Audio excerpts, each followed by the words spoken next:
उद्धले से एवं सिरिये उस भूरी वने मनोरमे जोय ई अचिमाली। श्रमण भगवान महावीर स्वामी के पंचम गणधर सुधर्मा स्वामी जी महाराजा अपने आराध्य जन जन की श्रद्धा के केंद्र बिंदु ऐसे भगवान महावीर स्वामी का गुणगान करते हुए अपने शिष्य जम्बू स्वामी को फरमा रहे हैं कि हे जम्बू, श्रमण भगवान महावीर स्वामी अनेक अनेक गुणों के धारक थे। जैसे संसार में मेरु पर्वत सर्वश्रेष्ठ माना जाता है और मेरु पर्वत की एक नहीं अनेकों अनेकों विशेषताएं हैं, तो जैसे मेरु पर्वत अपनी विशेषताओं को लेकर विद्यमान है, वैसे ही श्रमण भगवान महावीर स्वामी भी अपनी विशेषताओं से, अपने गुणों से संसार में विख्यात थे। हमने पिछली गाथाओं में देखा कि मेरु पर्वत कैसा होता है, मेरु पर्वत की क्या अपरंपार महिमा है कि मेरु पर्वत भूमि के अंदर भी है, पाताल में भी है, पृथ्वी पर भी है और आकाश तल में भी है, यानी तीनों लोकों में व्याप्त है मेरु पर्वत। और सूर्य और चंद्रमा जिसकी परिक्रमा कर रहे हैं, प्रदक्षिणा दे रहे हैं, यानी मेरु पर्वत की चारों ओर सूर्य और चंद्रमा भ्रमण करते हैं। तो कहते हैं कि ऐसे बहुत सारे सूर्यगण और चंद्रगण है, ग्रह है, नक्षत्र है, तारा है, जितने भी क्षितिज में वस्तुएं हैं, ग्रह हैं, कहते हैं कि वो सभी के सभी मेरु पर्वत की इर्द गिर्द में है, यानी मेरु पर्वत की चारों ओर वो रहे हुए हैं, विद्यमान है। बीच में मेरु पर्वत है, क्या है, एकदम सभी के बीच में मेरु पर्वत है और चारों तरफ ये सूर्य चंद्रमा वगैरह इनकी परिक्रमा करते रहते हैं, प्रदक्षिणा देते रहते हैं। तो ये मेरु पर्वत कितना महान है, मेरु पर्वत की कितनी महिमा है। तो सुधर्मा स्वामी जी महाराजा मेरु पर्वत को आलंबन बनाकर, मेरु पर्वत का उदाहरण देकर गुणगान अपने आराध्य भगवान महावीर स्वामी का कर रहे हैं कि जैसे मेरु पर्वत है, मेरु पर्वत की महिमा है, कहते हैं कि मेरु पर्वत से भी कई गुना महिमा भगवान महावीर स्वामी की है। जैसे मेरु पर्वत के अनेक गुण हैं, वैसे ही कई गुणों के धारक, अनेक अनेक गुणों के धारक भगवान महावीर स्वामी हैं। जैसे मेरु पर्वत पर कल्प वृक्ष रहे हुए हैं और कहते हैं कि वहाँ पर अनेक नंदन वन है। पांडुक शिला आई हुई है कि जहाँ पर प्रत्येक तीर्थंकर परमात्मा का देवतागण जन्माभिषेक करते हैं। यानी जैसे ही परमात्मा का जन्म होता है कि इंद्र महाराजा अपने परिवार के साथ, देवताओं के साथ आते हैं, माता को अवस्वापिनी निद्रा देकर प्रभु को लेकर जाते हैं मेरु पर्वत पर और पांडुक शिला पर स्थापित कर परमात्मा का जन्माभिषेक करते हैं।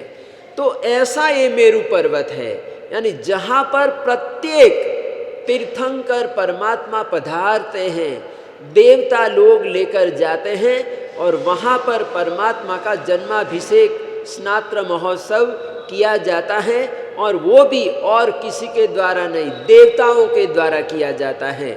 देवता लोग परमात्मा की भक्ति करते हैं, परमात्मा का जन्मोत्सव मनाते हैं। तो ऐसा मेरु पर्वत कि जहाँ पर तीर्थंकर परमात्मा का जन्माभिषेक होता है, जहाँ पर अनेक नंदन वन आए हुए हैं और उन नंदन वनों में कल्प वृक्ष है।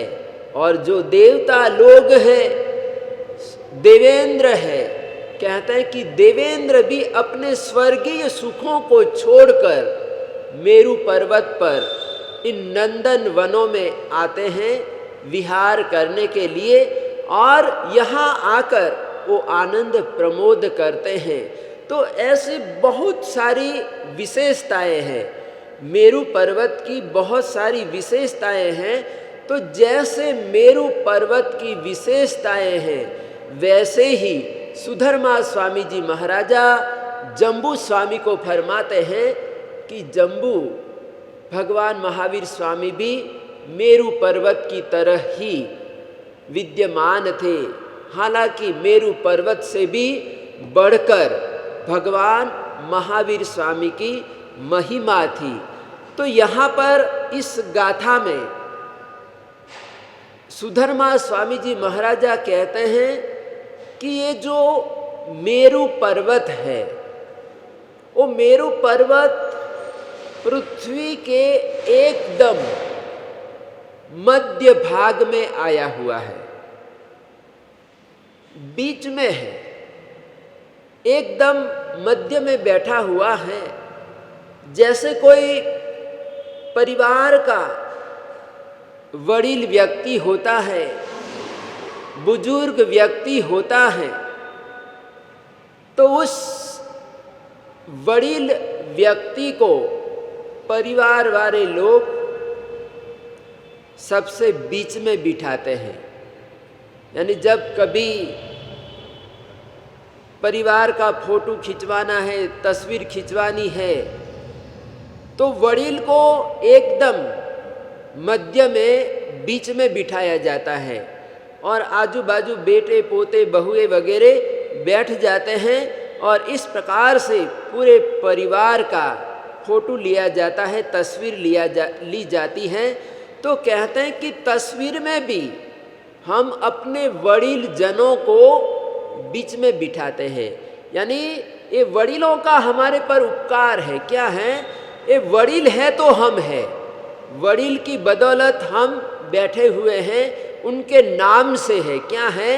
वडीलों के नाम से हम हैं, हमारे से कोई वडील नहीं है। वडीलों का हमारे पर विशेष उपकार है। उन्होंने हमको संस्कार दिया, पढ़ाया लिखाया, बड़ा किया, योग्य बनाया। तो ये सब वडीलों का उपकार है और उपकार की दृष्टि से हम अपने वडीलों को बीच में बिठाते हैं, विशेष आदर मान देते हैं, आदर सत्कार देते हैं। तो यहाँ पर सुधर्मा स्वामी जी महाराजा भी कहते हैं कि श्रमण भगवान महावीर स्वामी भी जब केवल ज्ञान उत्पन्न हुआ। रिजु बालिका नदी के किनारे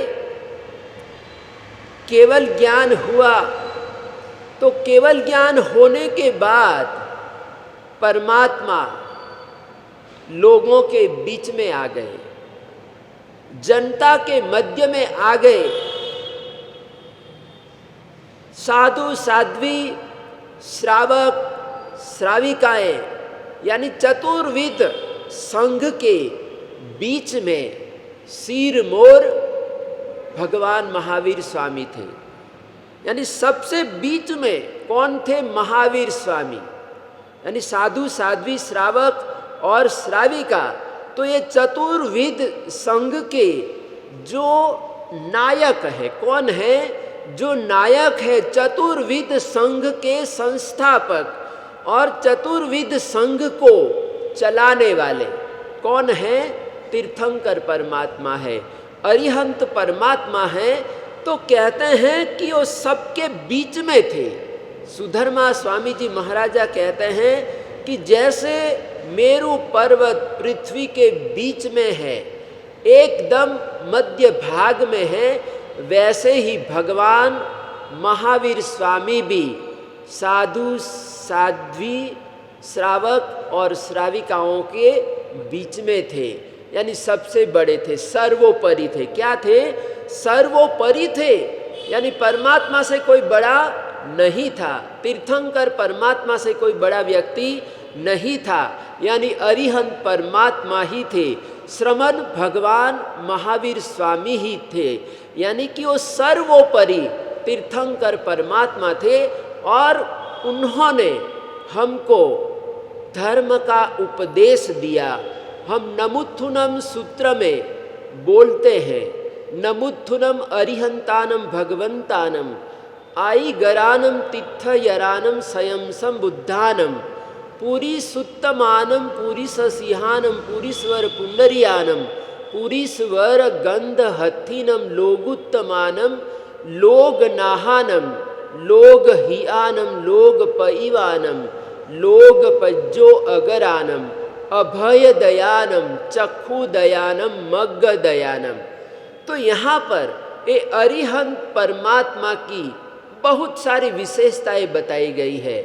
और ये जो स्तुति है, नमुत्थुनम सूत्र है, वो स्वयं इंद्र महाराजा बोलते हैं। कौन बोलते हैं?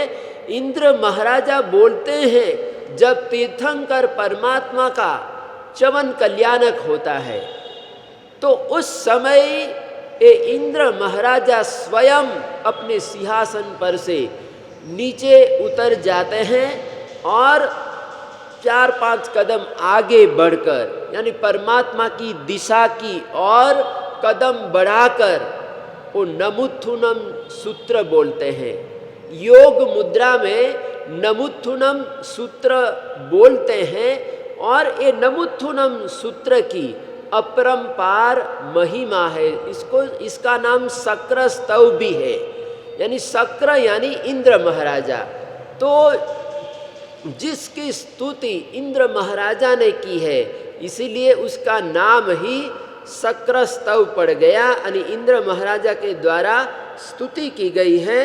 तो ये जो नमुत्थुनम सूत्र है, नमुत्थुनम सूत्र में अरिहंत परमात्मा को नमस्कार किया गया है।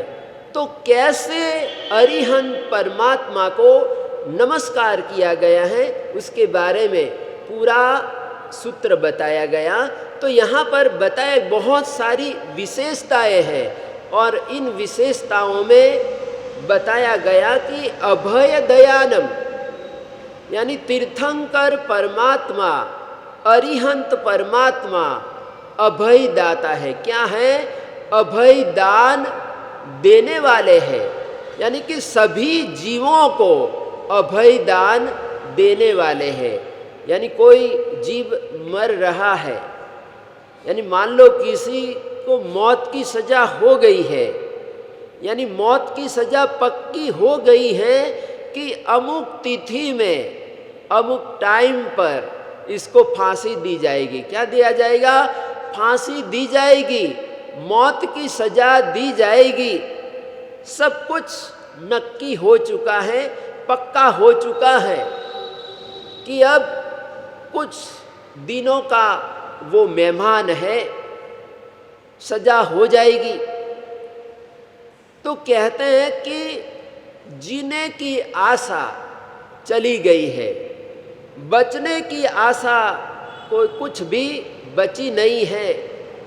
लेकिन कहते हैं कि ऐसे जीवात्मा को अगर महापुरुष की कृपा से, आशीर्वाद से अभय दान मिल जाता है। क्या मिल जाता है? अभय दान मिल जाता है, तो वो जीव कितना खुश हो जाता है। जिसको जीवन दान मिल गया, नया जीवन मिल गया, वो कितना खुश हो जाएगा। कि यहाँ पर बताया गया कि मरने का, मृत्यु का भय बड़ा है, सबसे बड़ा भय मृत्यु का है। और किसी को ऐसा अभय दान मिल गया, जीवन दान मिल गया, तो कितना खुश हो जाएगा। और इसीलिए कहते हैं कि दान तो बहुत सारे हैं, संसार में दान बहुत सारे हैं, लेकिन हमारे तीर्थंकर परमात्मा ने बताया कि अभय दान जैसा दूसरा कोई दान नहीं है। यानी अभय दान सर्वोपरि दान है, क्योंकि इसमें जीवों को अभय दान दिया जाता है। क्या दिया जाता है? अभय दान दिया जाता है। हमारी कोई भी क्रिया है, धर्म क्रिया है, चाहे हम विहार कर रहे हैं, चाहे हम आहार कर रहे हैं, चाहे हम एक काजा निकाल रहे हैं, कोई भी क्रिया है हमारी धर्म क्रिया, प्रतिक्रमण, सामायिक, दान, शील, तप, भाव वगैरह, ये जो हम धर्मों की आराधना साधना करते हैं, धर्माराधना करते हैं, कहते हैं कि इन सभी में अभय दान रहा हुआ है। क्या रहा हुआ है? अभय दान रहा हुआ है। जैसे हम एकादशी करते हैं, एक टाइम का आहार लेते हैं, एक समय का हम आहार ग्रहण करते हैं। दिन में 24 घंटे में हम एक बार आहार करते हैं, बाकी टाइम का हम भोजन का त्याग कर देते हैं। तो कहते हैं कि ये एकादशी करने में भी बहुत सारे जीवों को अभय दान मिल जाता है। क्या मिल जाता है? अभय दान मिल जाता है। यानी तप में भी अभय दान है। क्या है? तप में भी अभय दान है। नवकारसी में भी अभय दान है। क्या है? नवकारसी हम करते हैं, छोटी सी 48 मिनट की नवकारसी है, लेकिन इस नवकारसी तप में भी जीवों को अभय दान मिलता है। क्या मिलता है? अभय दान मिलता है। हम दान करते हैं, शील का पालन करते हैं, तप करते हैं, भाव धर्म का पालन करते हैं, तो कहते हैं कि इन सभी चारों धर्मों में अभय दान रहा हुआ है, यानी अभय दान समाया हुआ है। तो कहते हैं कि कोई भी हमारी धर्म क्रिया है, यानी जिस धर्म का तीर्थंकर परमात्मा ने प्रतिपादन किया है, उपदेश दिया है, वो जो हमारा धर्म है, धर्माराधना है, कहते हैं कि उसमें सर्वोपरि अगर स्थान किसी का है तो अभय दान का है। किसका है? अभय दान का है। तो ऐसे जो तीर्थंकर परमात्मा होते हैं, वो अभय दान देने वाले होते हैं, दिलाने वाले होते हैं। और अभय करुणा, यानी अभय दान कब दिया जाता है? जब अपने दिल में करुणा होती है, दया भावना होती है, तब जाकर कहीं हम किसी दूसरे को अभय दान दे पाते हैं, जीवन दान दे पाते हैं। बाकी कोई स्वयं ही डरता है, खुद भय रखता है, तो ऐसा जो भयभीत व्यक्ति होता है, कहते हैं कि भयभीत व्यक्ति, डरपोक व्यक्ति अभय दान नहीं दे सकता। वो तो सोचता है कि अगर ये बच गया तो मेरी खैर नहीं। वो क्या समझेगा कि अगर इसको छोड़ दिया, जिंदा छोड़ दिया, तो हमारी खैर नहीं। यानी वो तो देखेगा कि मरा कि नहीं मरा। अगर वो कुछ तड़प रहा है, कुछ हिलचाल कर रहा है, कुछ मतलब अंग बंग फड़क रहा है, तो और गोली चलाएगा। क्या करेगा? और वो चला के ख़त्म कर देगा। तो इस तरह से कहते हैं कि उसको डर है, कहीं ये वापस जिंदा बैठ गया, वापस खड़ा हो गया तो कहीं हमको मुश्किल कर देगा। तो हमारे में भय है। क्या है? हमारे में डर रहा हुआ है, और डर के कारण व्यक्ति किसी को भी छोड़ता नहीं है, यानी वो जान से खत्म कर देता है। तो अभय दान कौन दे सकता है? जो स्वयं अभय हो गया है। तो भगवान महावीर स्वामी ने अभय दान दिया है, क्योंकि वो स्वयं ही यानी जो 7 प्रकार के जो भय थे, उस 7 प्रकारों के भय पर परमात्मा ने विजय प्राप्त कर लिया था। विजय प्राप्त कर ली थी, अब भयों को जीत लिया था। कोई भी कहते हैं कि परमात्मा में अंश भी भय बचा नहीं हुआ था। परमात्मा का जीवन अप्रमत्त वाला हो गया था। क्या हो गया था? प्रमत्त वाला हो गया था। अप्रमत्त यानी हिंसा भय वहाँ है जहाँ पर प्रमाद है। कहाँ पर है? जहाँ पर प्रमाद है वहाँ पर हिंसा है, वहाँ भय है। लेकिन जहाँ पर अप्रमत्त भावना आ गई, यानी प्रमाद चला गया, अप्रमत्त भाव आ गया, तो कहते कि वहाँ पर जीवात्मा एकदम अभय हो जाता है, निर्भीक हो जाता है। तो परमात्मा का जीवन ही अप्रमत्तमय था, यानी किसी तरह का परमात्मा के जीवन में कोई भी प्रमाद नहीं था। एकदम प्रमाद से परमात्मा का जीवन मुक्त हो गया था, रहित हो गया था। तो ऐसे तीर्थंकर परमात्मा ने जीवों को अभय दान दिया, यानी अभय दान देने वाले थे भगवान महावीर स्वामी। चक्षु दयानम, परमात्मा के लिए हम बोलते हैं कि चक्षु दयानम, यानी परमात्मा ने हमको आंखें दी है। क्या है? भगवान ने हमको आंखें दी है, चक्षु दिए हैं। क्या दिए हैं? चक्षु दिए हैं, यानी ज्ञान रूपी चक्षु दिए हैं। कौन से? ज्ञान रूपी चक्षु दिए हैं, क्योंकि उन्होंने उपदेश दिया। यानी ये जो केवल ज्ञान के बारे में, मनःपर्यव ज्ञान के बारे में, मति ज्ञान के बारे में, अवधि ज्ञान के बारे में, श्रुत ज्ञान के बारे में, ये सब किसने बताया? तो तीर्थंकर परमात्मा ने बताया। किसने बताया? तीर्थंकर परमात्मा ने बताया। 5 ज्ञानों के बारे में और आत्मज्ञान के बारे में, यानी आत्मबोध कैसे प्राप्त किया जा सकता है। देव, गुरु और धर्म की पहचान कराने वाले तीर्थंकर परमात्मा है, अरिहंत परमात्मा है।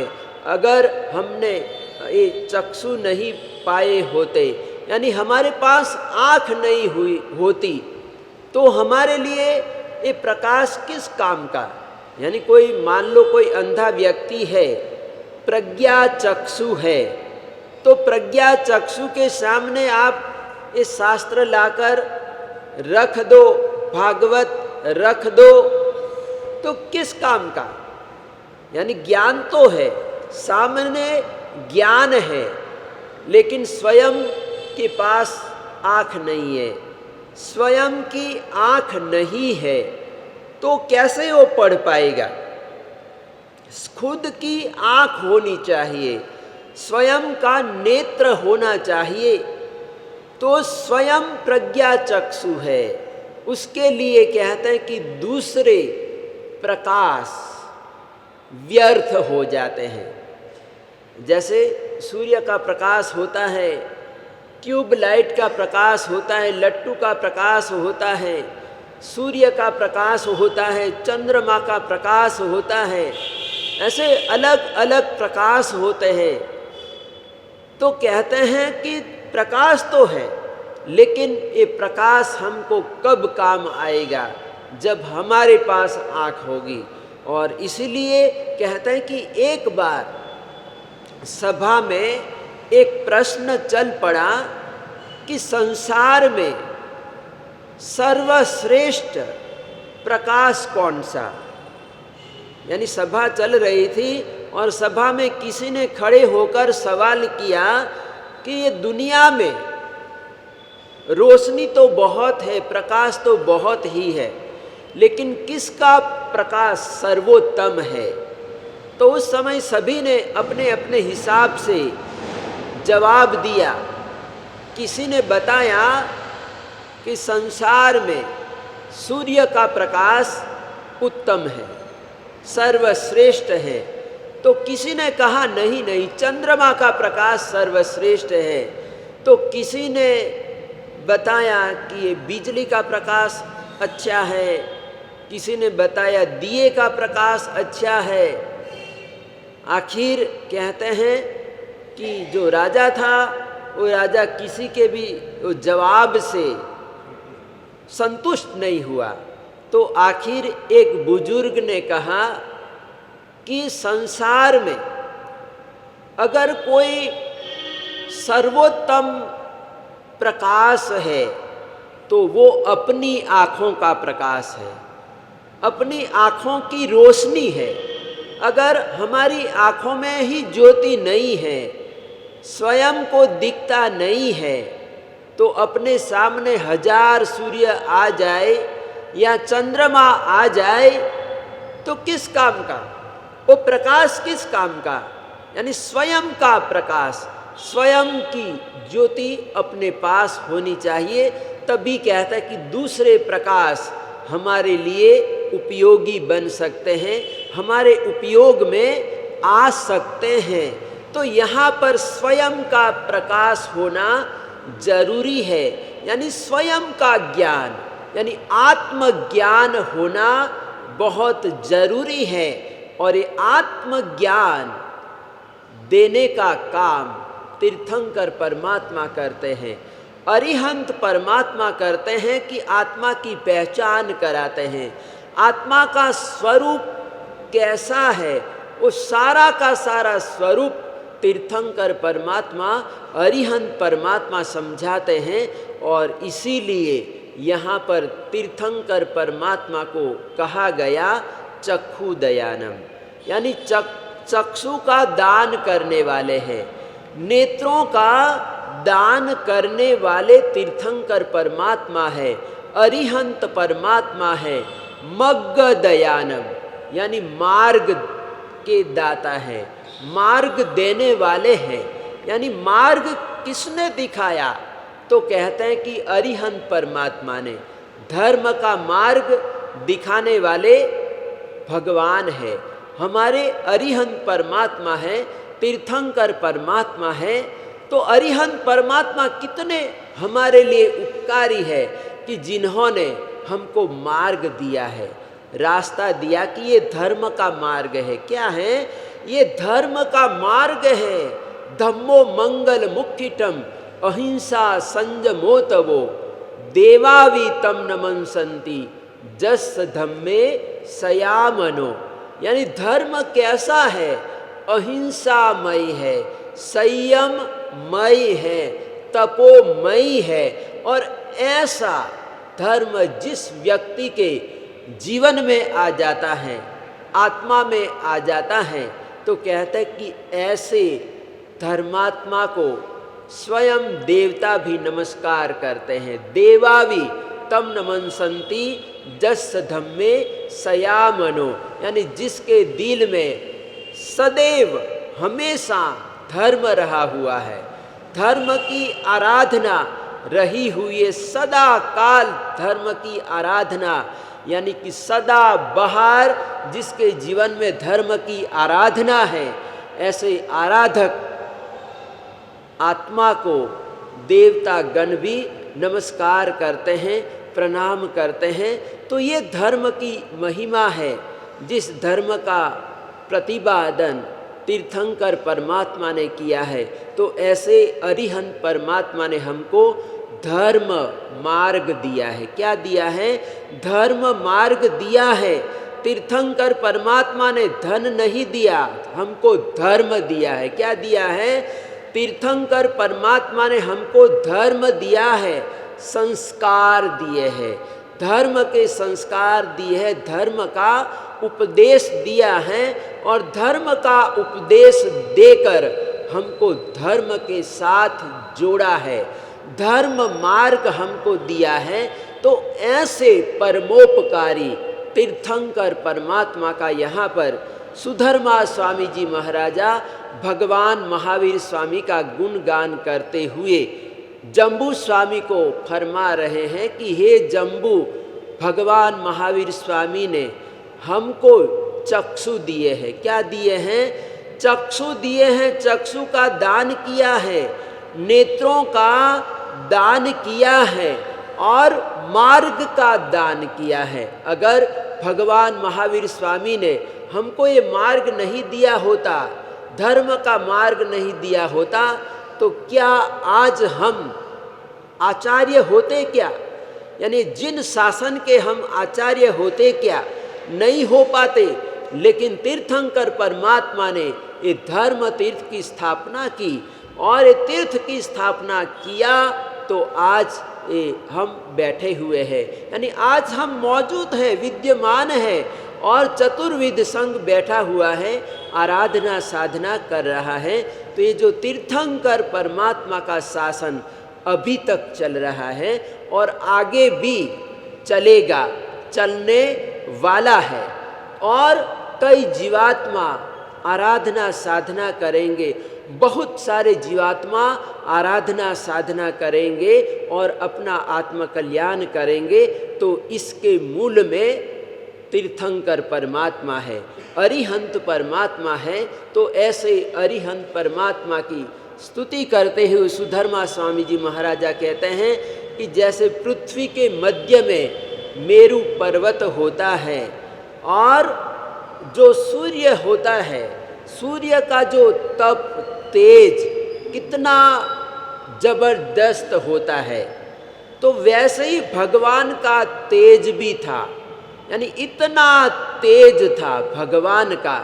लेकिन सुधर्मा स्वामी जी ने कहा कि ये जो सूर्य का तप हो तेज होता है, जो तपिश होती है, ताप होता है, कहते हैं कि वो दूसरों को जला देता है। कभी कभी क्या होता है, सूरज इतना गर्मी वाला है, उष्णता वाला है कि जब यहाँ पर भी जब गर्मी होती है, गर्मी पड़ती है पृथ्वी पर, तो कहते हैं कि ये सारी जमीन गर्म हो जाती है, यानी तप जाती है। ये मकान भी तप जाते हैं। यानी ये वैशाख महीने, जेठ महीने की गर्मी में क्या होता है, अपना ये जो तापमान है वो तापमान भी 50 डिग्री तक पहुंच जाता। कितना? 50-60 डिग्री तक पहुंच जाता है। कई ऐसे एरिया है राजस्थान में, ये जैसलमेर वगैरह जो एरिया है, एरियो में जब गर्मी पड़ती है तो ऐसी भयंकर गर्मी होती है कि वहाँ पर 50 डिग्री तक तापमान पहुँच जाता है। ये हमारा चूरू जिला वगैरह, हम जब विहार करके आए न, तो कुछ दिन तो इतनी गर्मी थी कि वहाँ पर 50 डिग्री तापमान रहा हुआ था। वो तो कुछ दिनों में कुछ थोड़ी बहुत बारिश हो गई तो राहत मिल गई, नहीं तो इतना वहाँ पर रहना, वहाँ से गुजरना, रात निकालना मुश्किल हो जाता है, कठिन हो जाता है। इतनी रात को भी गर्मी लगती है। तो ऐसी भयंकर गर्मी होती है सूर्य देवता की, यानी सूरज का जो ताप तो है, लेकिन दूसरों को वो तपिश देता है, गर्मी देता है। क्या देता है? गर्मी देता है। लेकिन भगवान महावीर स्वामी का जो तप तेज था, तप तेज तो था, लेकिन कहते हैं कि दूसरों को गर्मी नहीं देता था। यानी वो ऐसा परमात्मा के पास तप तेज था, ऐसी गर्मी थी कि पास में जाने वाले को गर्मी महसूस नहीं होती थी। यानी कभी कभी ऐसा होता ना, कोई आदमी होता है, बहुत गर्म आदमी होता है, गुस्सैल व्यक्ति होता है, गर्म दिमाग वाला आदमी होता है, तो कोई किसी ने सुन रखा है कि ये बहुत गर्म होते हैं, तो आने वाला व्यक्ति सोचता है कि पास में जाऊं या न जाऊं, यानी अपने मन में सोचेगा ना कि पास में जाऊं या न जाऊं, तो 10 बार सोचेगा। तो सूरज भी ऐसा ही है, गर्मी वाला, कि उसके पास जाने के लिए सोचते हैं लोग, सोचना पड़ेगा और पास में जाने की कोशिश करेगा, पास में जाएगा तो कहता है कि भस्मीभूत हो जाएगा। एक प्रयोग करते हैं ना, ये कागज़ भी जल जाता है। क्या होता है, ये सूरज की गर्मी होती है कि कागज़ भी जल जाता है, तो ऐसी इसकी गर्मी होती है, भयंकर गर्मी होती है।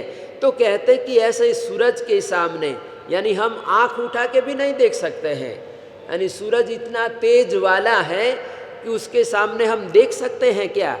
ज़्यादा दृष्टि करके हम देख भी नहीं सकते हैं। लेकिन सुधर्मा स्वामी जी महाराजा कहते हैं कि भगवान महावीर स्वामी सूर्य की तरह तेज वाले थे, लेकिन भगवान के पास कोई भी जा सकता था, यानी परमात्मा के पास कोई किसी तरह की कोई तपिश नहीं थी, किसी तरह की कोई गर्मी नहीं थी।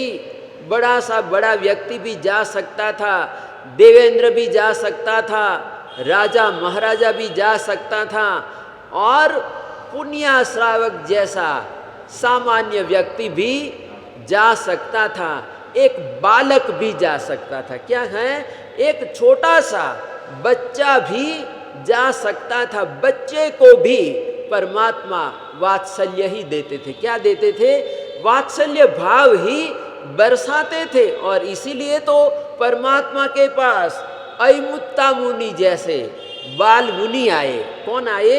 अयमुत्ता मुनि जैसे बालक आए, और बालकों ने परमात्मा का उपदेश सुना, परमात्मा की वाणी का श्रवण किया और वैराग्य हो गया उनको। उन्होंने दीक्षा लिया। क्या लिया? बाल्यावस्था में दीक्षा ली, और बाल्यावस्था में ही केवल ज्ञान उत्पन्न हो गया। ये परमात्मा की करुणा है। क्या है?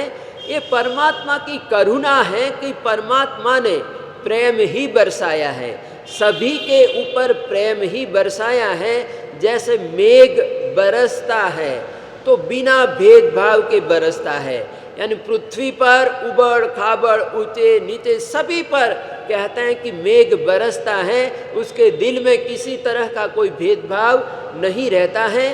तो वैसे ही भगवान महावीर स्वामी की जो वाणी है, वो वाणी भी कहता है कि सभी पर, छोटे बड़े सभी जातियों वालों पर बरसी है, क्योंकि परमात्मा की एक भावना थी, तमन्ना थी कि सभी का कल्याण हो, सबको मैं सुखी बना दूं। तो आगे क्या होता है उसके बारे में हम आगे देखेंगे।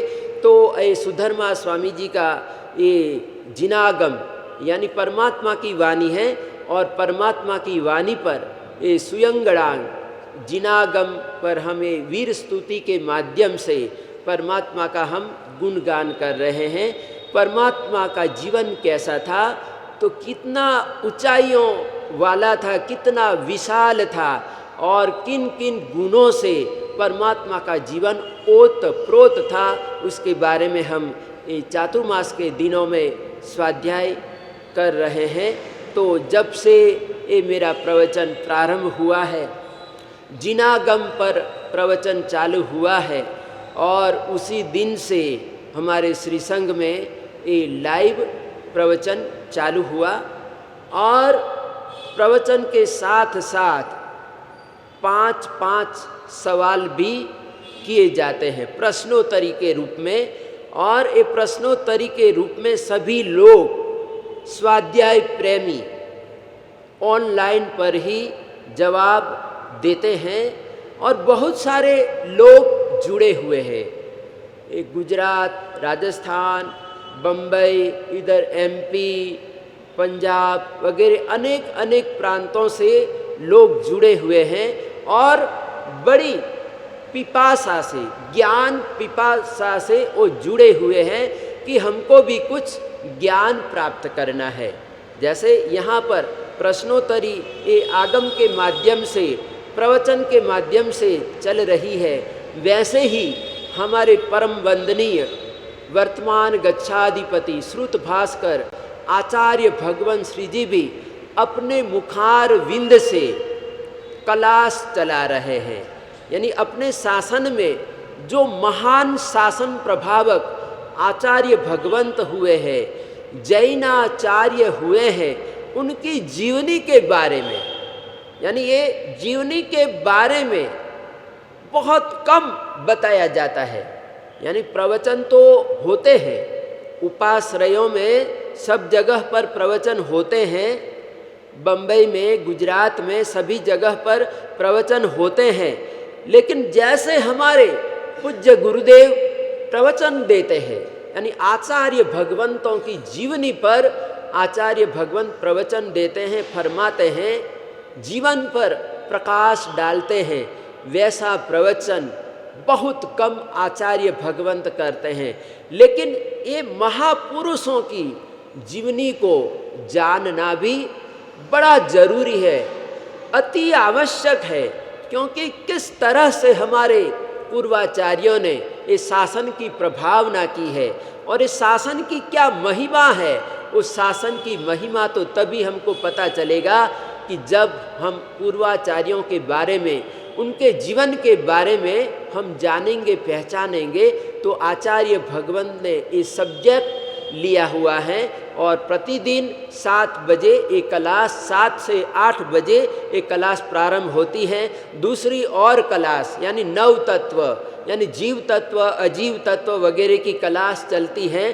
तो इसमें बहुत सारे विद्यार्थी हैं और इसमें आज हमारे वैसे ये परम गुरु भक्त हैं SK हमारे सुरेंद्र भाई, और हमारी श्राविका प्रेम लता जी डॉक्टर हैं और वो शुरू से मतलब वो ज्ञान पिपासु रहे हुए हैं, स्वाध्याय प्रेमी हैं और उनके लेख विजयानंद नवयुग निर्माता में आते रहते हैं और आप सब लोग पढ़ते भी हैं।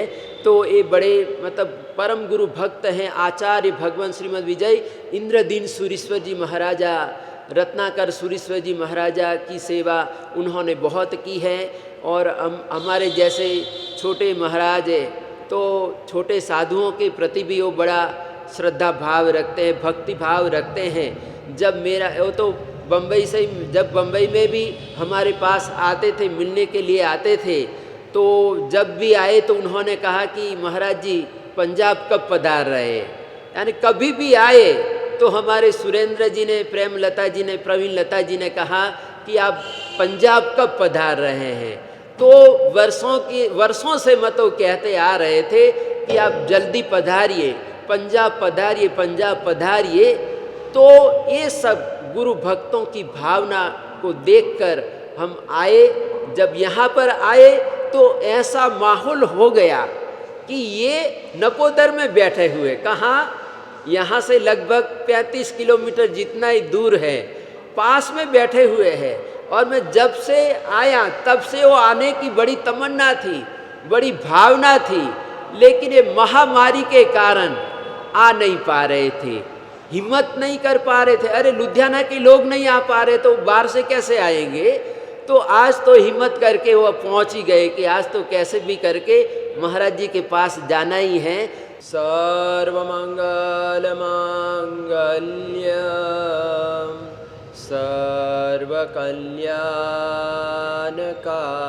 सर्वकल्याणकारणं प्रधानं सर्वधर्माणां